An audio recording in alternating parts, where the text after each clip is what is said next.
I get some gas. I've been like on this same tank of gas for like 5 days. I'm down to 1 bar of gas. Yeah, definitely need to get some petrol after this order. Not bad. I mean, we're talking $6.50 I put in like a while ago. It's the beauty of this bike is you can just you can be in 6th gear going 40. It's you can also go 87 in 6th gear, but you can save fuel that way. There's almost no point to 1st gear. You can literally start the bike in 2nd, almost.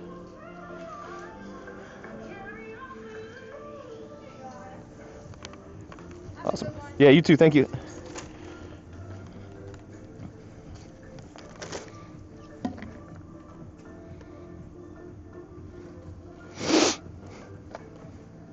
Let's go back towards... Alright, cool. At least it goes out. I smell pretzel. Shit smells good.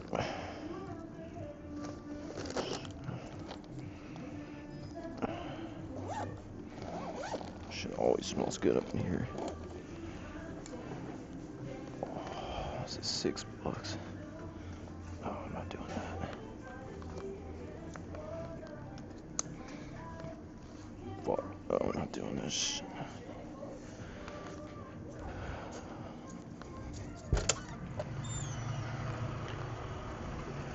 Y'all ever hear a song like they put them in like commercials and shit, and it's got like usually in, like, it's like pop like commercial music, like not even real music, like you'll hear it as like in like a TV show or something like that, or a commercial, and they're using like a keyboard sample of like a vocal, like a female vocal, and it's like pitched up, and you can tell it's like on a keyboard, but it's like it has like a bunch of like reverb on it.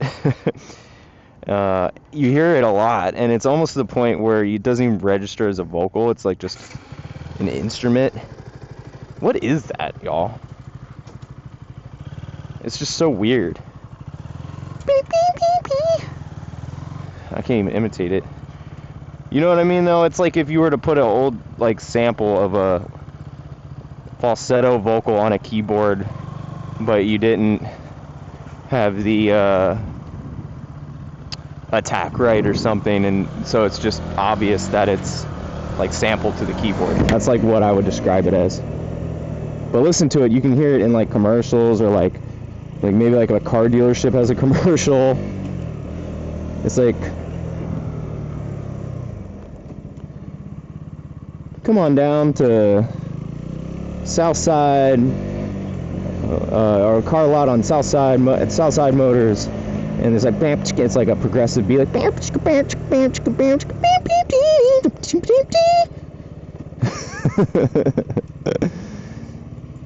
mindless fucking artifacts of the simulation. Sabatinos. I love this place. Look at that little pit bike moped thing. That's sick.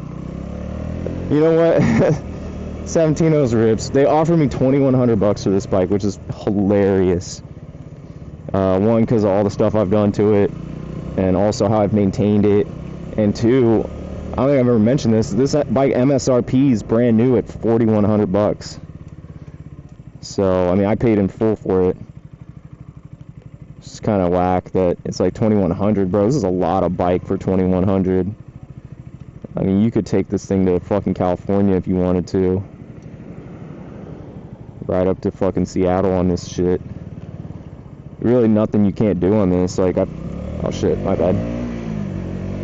Taking this thing a little bit off-road. Yeah, you definitely don't want to do that. But I've taken it on, gravel roads and shit like that. $2,100. What, I mean, the fuck?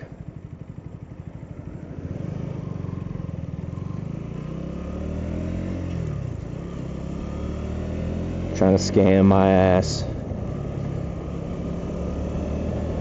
2,500 would have been like at least respectable. It's a Royal Enfield dealership, and yeah, it's a cool shop. Really nice people that work there. Old school Portland motorcycle spot. I gotta say though, I'm not like the biggest fan of the Royal Enfield bikes, especially the 350s. I just don't like the look of that style bike. But for the price, and if you're getting into motorcycles for the first time, you want something safe and reliable for cheap. I mean, when I first bought a motorcycle, I was like, well, I'm not really mechanically inclined, even though working on motorcycles is like way easier. I mean, you can YouTube stuff most of the time, but I wanted something that wouldn't break, and I think a lot of people fear buying used bikes as their first bike. So yeah, in that scenario, picking up a brand new 350 Royal Enfield, whatever their 350s are called, I don't remember, but it's like, I think it's like $4,000 or something. It's like cheaper than this thing is. I mean, that's a lot of bike for 4 G's. You could just pay that and it's gonna work, it's gonna run. Might not be the most stylish, but you don't have to worry about rebuilding like a carburetor or having to replace like a clutch. Like, oh, this bike drives great, and then you get it on the highway and the clutch is just slipping. That would be a nightmare.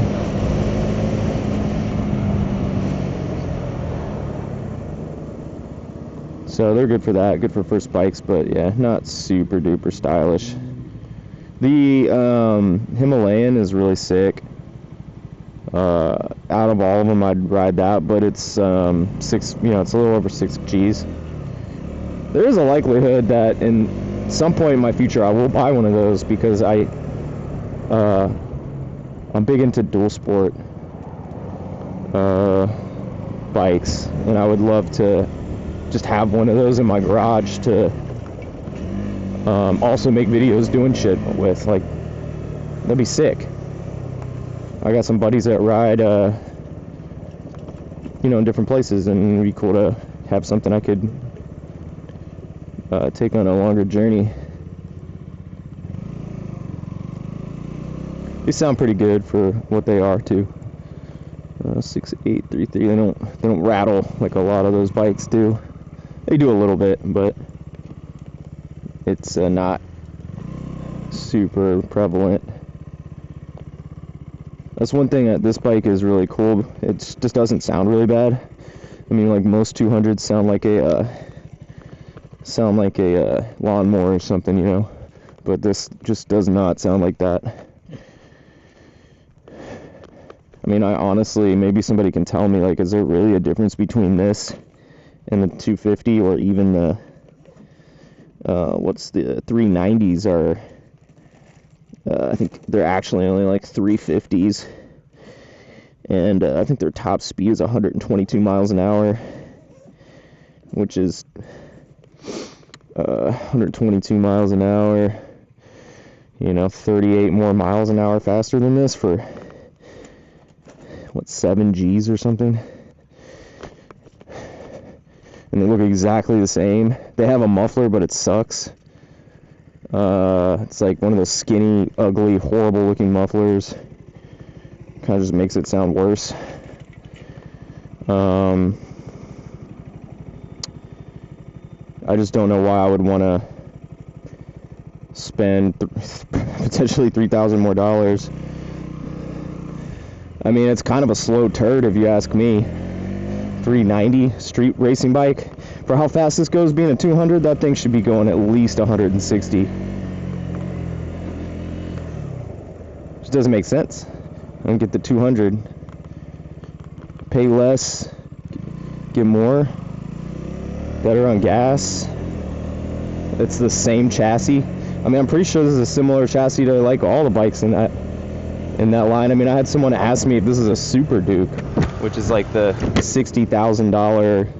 Looked it up online. Chassis doesn't look too much different. Obviously that bike is sick, and this is not, but maybe that's why they went bankrupt. I don't know. You got to give some incentive in life, man. It's kind of like my job. I was making 3 different scales of payment where, you know, like the remote work I was doing, it was only $3 less than having to haul all my video gear out in person through a parking garage. It's no incentive. Give people incentive.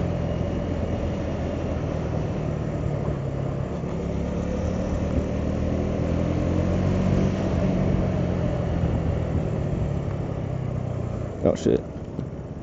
Sorry guys, I forgot to put the camera back up. Also forgot to downshift.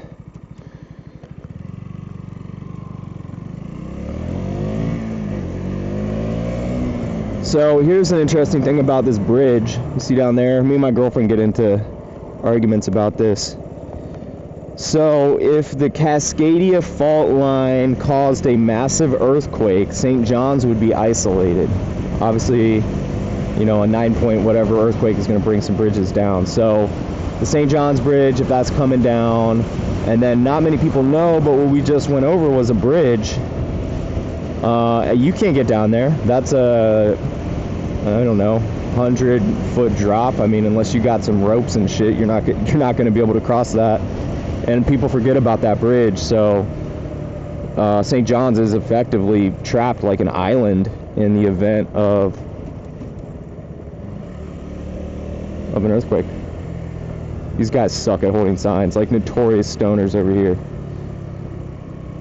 I had a guy yell at me the other day. It's like, you're holding the sign completely sideways, bro. It says go and it says stop at the same time.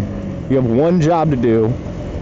Hold the sign so we can tell what to do. And he's like just standing there like dangling the sign sideways and shit.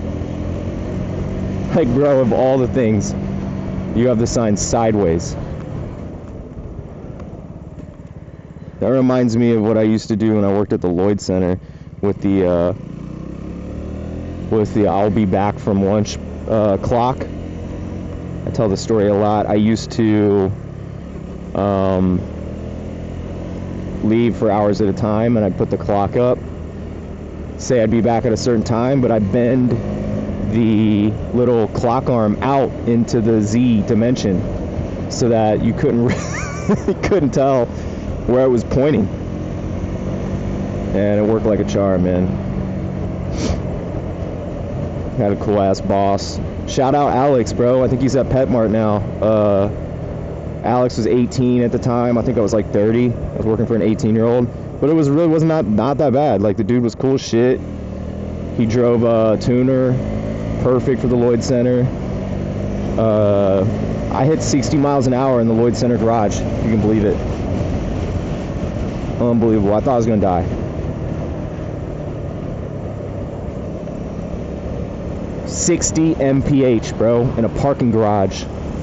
And he pushed that fucking car until we were maybe 25 feet from the barrier that would have went over the side of the top of the garage, and he turned on a complete dime. And that was after we were doing bong rips in his fucking $1,000 glass on glass bong that was like 3 feet long. He had like a case for it and shit. Looked like he had a fucking hunting rifle in that bitch, but it was just a bong. Yeah, that dude was serious. He was a serious stoner. Always asking if I wanted to come out to the car and do dabs and shit. It's like, alright, yeah, bro, let's go. I'm gonna get fucking baked. But then he would be like, alright, you wanna go to the bank with me? I gotta make a drop. And I'd be like, yeah. And that motherfucker would drive like he had a death wish. And he did eventually total the car out driving like that. Not really a big surprise. I'm sure he was paying $600 a month for it.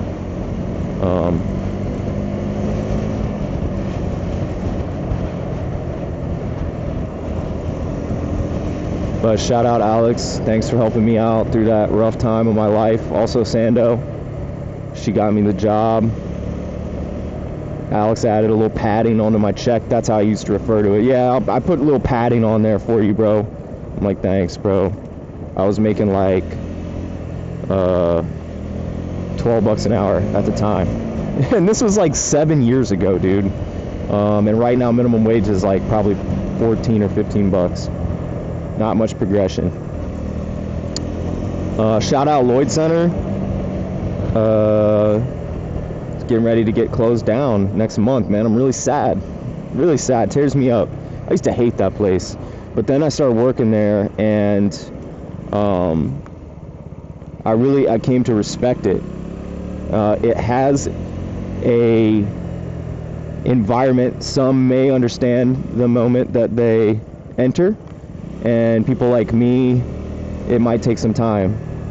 But you hear about people that mall walk, people that just go to the mall to walk, and usually older folks. But it does bring about a peaceful feeling that would be similar to, I would say, ASMR. Just being in a mall. There's like the smell, the color palette. It's like a platinum color palette in there. It's real easy on the senses. At the time they had the ice skating rink there, and they play the same song on repeat, but it didn't really have vocals. It was just like a jingle, so it's not like a big deal. It wasn't annoying. And you know, I'd stand up there on the 3rd floor in the food court, high as hell, watching people ice skate around in circles. Kind of pleasing. Say what's up to the security guards. I'm gonna try to get this. I always go take a shit in the security guards, probably TMI, but in the security guards bathroom because it was the nicest, and they did not like that. So I would wait till they walked down to the other end of the mall, go ahead and do my business and head back out. And they usually would catch me on my way out. I'd be like, I can't take it back, brother. I've already committed the deed.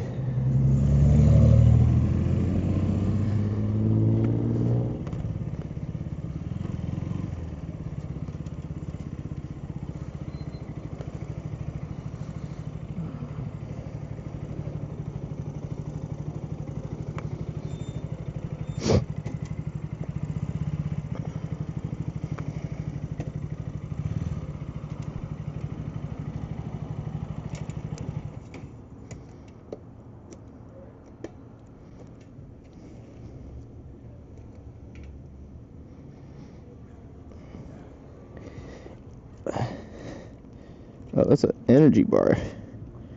Shit. I didn't realize I had an energy bar in my pocket.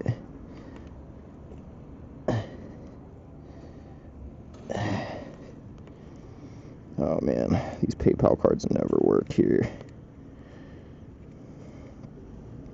You can go bankrupt, you get on PayPal. Shout out Chime Bank. I'm about to start building my credit back up. What are we doing? $6.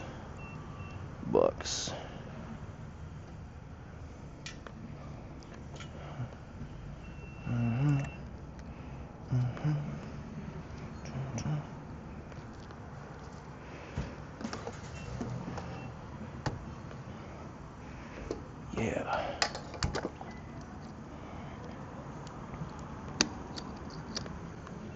Bro, what? Why? Just... No, bro. No. That was weird, like... Okay.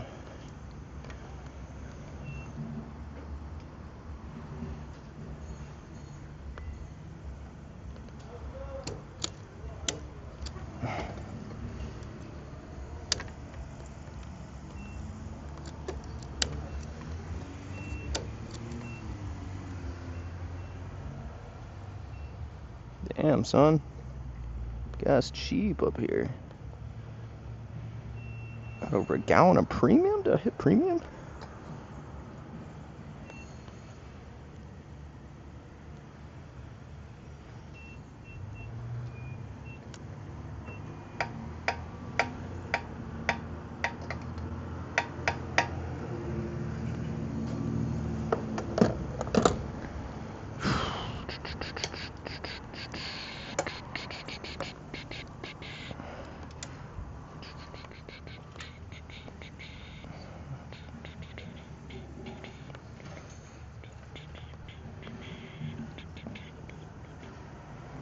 I'm going to route my crib. So I don't get a fuck.